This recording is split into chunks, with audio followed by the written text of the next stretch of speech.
How's it going, Gremlins? Another day, another adventure, or something along those lines.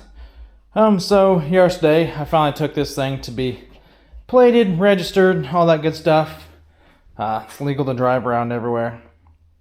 I'm still finding a few hiccups. The first one is there's a clunk in the trunk, more than likely just from the cheap suspension that the previous owner had on it, so I'm going to have to look at that. But the main problem I had was I could not make a sharp turn without the wheel rubbing.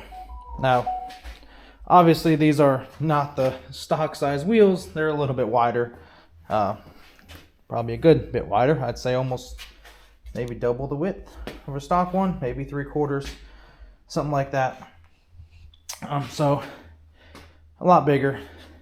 Unfortunately, from where this was hit previously up in here, this wheel well is in some rough shape. I don't know how well the camera picks it up, but it is bent and battered pretty good compared to the other side. This is nice pristine shape. See, I don't know if this flashlight's good enough to kind of get up in there. So you can see how nice and flat, uniform that is. How the edge over here peels around, looks all nice and clean. And when you go back to this side, it's mangled in a really bad way. So got to work on this. Looks like someone, I assume, has at some point in time banged around on it. So I'm gonna bang on it some more, see if I can't get it a little prettier, a little better. But yeah, every time I take a sharp corner, I was scraping really bad on the wheel. I don't know if you can see it, but right through here might be a couple spots where you can see it better, but it's kind of, see how it's dull here and shiny here, where it was rubbing pretty good, making some awful noises.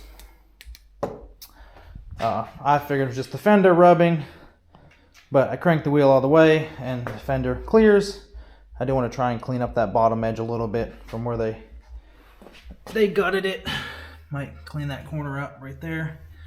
But yeah, it looks like it's rubbing on the actual wheel well itself. So I got a hammer, some vice grips, and a sledge, or a 5-pound, 3-pound mini sledge, to try and bang this out the best I can. Unfortunately, there's not a lot of clearance in there, so I'm gonna get to that, make some noise, and see exactly what I can come up with. Hopefully I can make it a little better to where at least it doesn't rub. I don't know how I could shift the wheel forward any. I don't believe I really can, just because of how the suspension is. I do know I need to get it aligned because the steering angle is a little bit off on the steering wheel. It's about, I don't know, 10 degrees or so off, so I know it's definitely out of alignment. But I don't think that would cause it to rub. At least it shouldn't. If it is the reason it rubs, I need to bang it out anyway because it's one good bump or something away from hitting anyway. So I'm going to work on that, try and bang over any sharp edges and make it look a little nicer. So I'm going to get to that.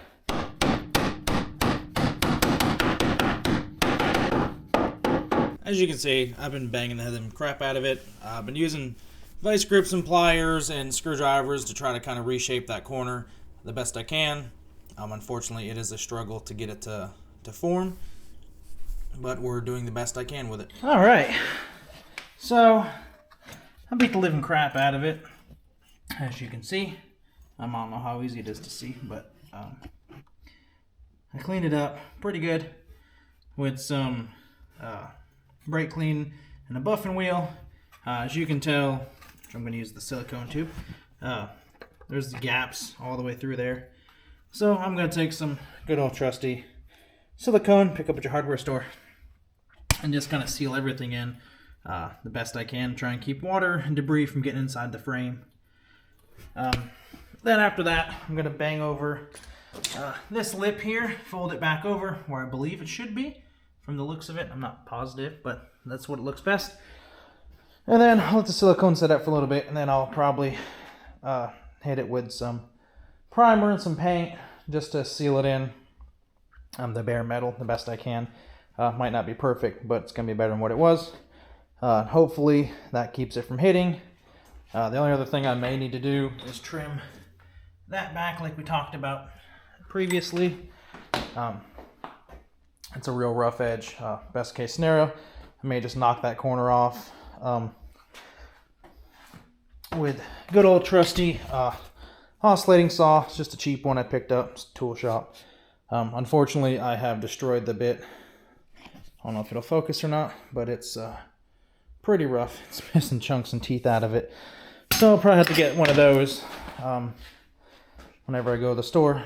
I have to run the hardware store and get some stuff anyway.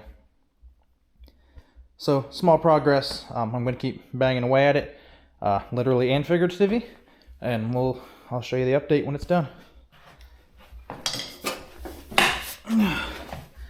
All right, back with another update.